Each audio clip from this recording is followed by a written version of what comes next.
Assalamualaikum warahmatullahi wabarakatuh. Selamat pagi anak-anak solih solihah. Apa kabar hari ini? Jangan lupa anak-anak melaksanakan kegiatan rutin tiap pagi, yaitu membaca al-maksurat dan juga melaksanakan sholat duha. Anak-anak, hari ini kita akan melanjutkan pembelajaran kita pada tema 4 yang berjudul sehat itu penting. Jadi pada tema 4 ini, yang pertama kita akan belajar pada subtema 1 tentang peredaran darahku sehat. Nah, di sini ada gambar satu keluarga sedang melaksanakan jogging atau lari pagi ya. Jadi mengapa jantung sangat penting bagi tubuh kita? Bagaimana cara kerja jantung? Selain jantung, apa saja organ-organ dalam sistem peredaran darah manusia? Inilah yang nantinya kita akan pelajari. Yang pertama, kita akan belajar tentang jantung dan sistem peredaran darah. Jadi jantung itu berfungsi untuk memompa darah ke seluruh tubuh. Darah diibaratkan sebagai alat transportasi dalam tubuh kita yang mengangkut oksigen dan sari-sari makanan. Oksigen dan sari-sari makanan tersebut berguna untuk menjalankan fungsi tubuh. Darah mengalir melalui pembuluh darah. Jantung, darah, dan pembuluh darah merupakan bagian dari sistem peredaran darah. Coba perhatikan buku paket kalian pada tema 4 subtema 1. Di situ terdapat gambar di mana letak jantung kita, yaitu berada di tengah dada kita di antara paru-paru. Jadi berada di tengah paru-paru, agak geser sebelah kiri ya, tengah dada tapi agak geser sebelah kiri, dan besarnya adalah sebesar kepalan telapak tangan kita.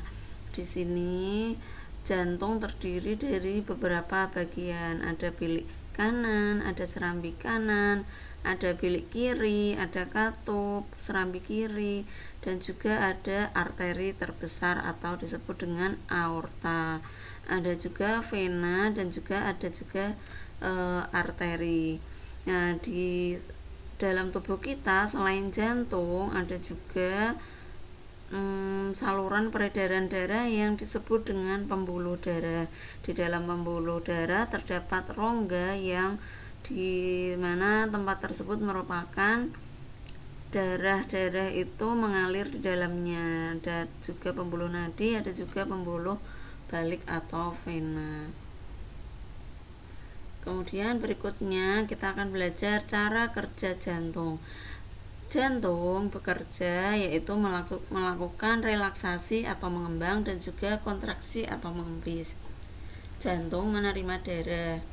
Darah dari seluruh tubuh masuk ke serambi kanan, sedangkan darah dari paru-paru akan menuju ke serambi kiri. Itu ketika jantung mengembang. Jadi ketika jantung mengembang atau relaksasi, maka darah dari seluruh tubuh dan darah dari paru-paru akan masuk ke dalam jantung melalui ruang yang berbeda. Kalau dari seluruh tubuh berarti masuknya ke serambi kanan. Serambi kanan itu di sebelah sini ya. Kalau dari paru-paru masuknya di serambi kiri. Kalau serambi kiri itu sebelah sini. Sedangkan pada kontraksi ketika jantung mengempis, darah dari serambi dipompa ke bilik kanan dan bilik kiri. Kemudian darah yang ada di bilik kanan dipompa ke paru-paru, sedangkan darah yang ada di bilik kiri dipompa ke seluruh tubuh. Ini adalah bilik kiri dan ini adalah bilik kanan. Jadi setelah tadi dari serambi kanan, setelah mengembang dari serambi kanan, darah akan masuk ke bilik kiri. Setelah dari bilik kiri, darah dipompa menuju ke paru-paru. Dari paru-paru darah masuk kembali lagi ke serambi kiri. Kemudian setelah dari serambi kiri masuk ke bilik kiri. Setelah dari bilik kiri, darah dipompa menuju ke seluruh tubuh. Ingat ya urut-urutannya, dari seluruh tubuh masuk ke serambi kanan, masuk ke bilik kanan, dipompa menuju ke paru-paru. Kemudian dari paru-paru masuk lagi ke serambi kiri, dari serambi kiri masuk ke bilik kiri, kemudian dipompa menuju ke seluruh tubuh seperti itu. Jadi ketika serambi jantung berelaksasi, darah dari seluruh tubuh masuk ke serambi kanan, sedangkan darah dari paru-paru masuk ke serambi kiri seperti itu. Ketika serambi jantung berkontraksi, darah dari serambi kanan masuk ke bilik kanan, sedangkan darah dari serambi kiri masuk ke bilik kiri. Jadi seperti itu sistemnya. Di sini kita akan melihat bagaimana sih pembagian ruangan pada jantung. Jadi di sini ada gambar jantung, kemudian karena ini adalah gambar ya, jadi arahnya berlawanan dengan arah kita menghadap. Jadi serambi kanan ada di sini dan bilik kanan ada di sini. Kemudian serambi kiri ada di sebelah atas, sedangkan bilik kiri ada di sebelah bawah. Pokoknya yang di bagian bawah ini adalah bilik, sedangkan yang atas adalah serambi. Kalau serambi kanan berarti berada di gambarnya berada di tangan kiri kita, kebalikannya kalau serambi kiri berada di tangan kanan kita. Nah, bagaimana sistem peredaran darah itu? Peredaran darah itu terbagi menjadi dua, yaitu peredaran darah besar dan juga peredaran darah kecil. Apabila sistem peredaran darah besar, maka dari jantung menuju ke seluruh tubuh dan akan kembali ke jantung lagi. Sedangkan pada sistem peredaran darah kecil, darah mengalir dari jantung menuju ke paru-paru dan akan kembali ke jantung kembali. Jadi perhatikan gambar di samping. Di sini ada gambar yang peredaran darah yang berwarna hijau dan juga berwarna merah muda. Pada peredaran darah yang berwarna hijau itu merupakan peredaran darah kecil. Jadi dari bilik kanan melewati arteri pulmonalis, kemudian menuju ke paru-paru, melewati vena pulmonalis dan menuju ke serambi kiri. Sedangkan pada peredaran darah besar kita mulai dari bilik kiri, kemudian lurus melalui arteri dan juga aorta, kemudian menuju ada ke seluruh tubuh dan juga ada ke kepala dan tangan, kemudian masuk kembali ke serambi kanan. Itu namanya peredaran darah besar karena melewati seluruh tubuh kita itu besar, sedangkan paru-paru itu kecil. Jadi untuk membedakannya, kalau paru-paru itu kecil dan dekatnya lebih posisinya lebih dekat dengan jantung, jadi disebut peredaran darah kecil. Sedangkan apabila melewati seluruh tubuh dan juga kepala dan tangan, maka itu adalah peredaran darah besar. Pembuluh darah manusia dibedakan menjadi 3 macam, yaitu pembuluh nadi atau arteri, pembuluh balik atau vena, dan pembuluh kapiler. Untuk perbedaannya yaitu arteri terletak di bagian dalam tubuh, sedangkan vena terdapat di dekat dengan permukaan tubuh. Biasanya bisa terlihat nampak kebiru-biruan ya, kalian bisa lihat di tangan kalian, di kaki kalian itu ada seperti cabang-cabang warna biru, itu merupakan pembuluh darah yaitu vena. Kemudian perbedaan yang kedua, pada arteri dinding pembuluh lebih tebal, kuat dan elastis, sedangkan pada vena dinding pembuluh tipis dan tidak elastis. Pada arteri aliran darah berasal dari jantung, sedangkan dari vena aliran darah menuju ke jantung.